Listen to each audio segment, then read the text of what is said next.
This organization's been here a long time. We have placed hundreds of dogs, actually haven't counted.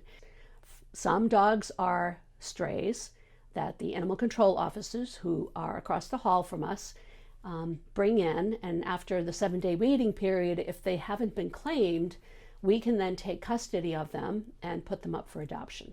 So very often we have to bring them to the vet, we have to have them checked out, maybe they need to be neutered or spayed, which we are required to do before we adopt out a dog.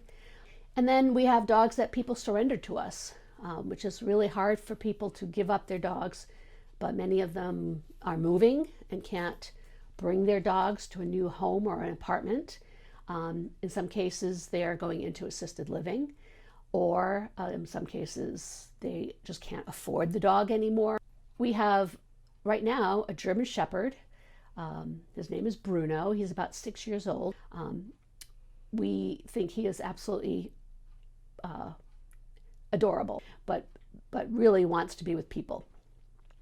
We have Frank, who's one of our newest dogs. He's an Australian Shepherd, about 6 years old, friendly. Then we also have Gus, who is a Border Collie.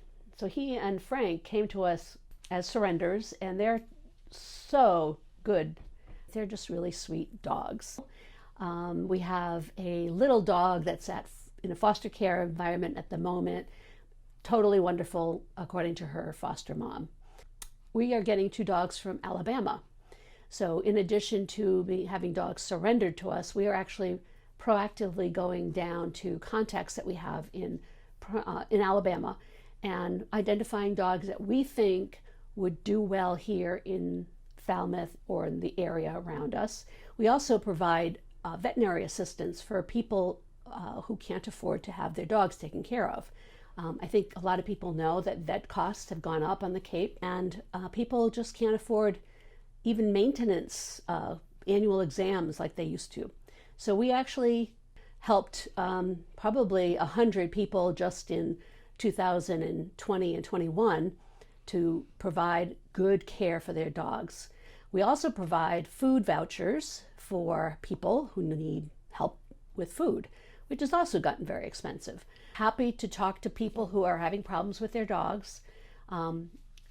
If you think you want to surrender them, but maybe we can provide some other assistance, even recommendations for training, or to maybe in some cases help you do the training with your dogs, we would be glad to try to do that.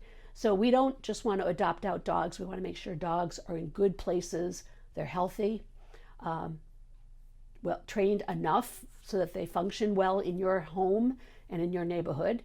And we're trying to really think of ourselves as sort of the all-encompassing resource for dog owners.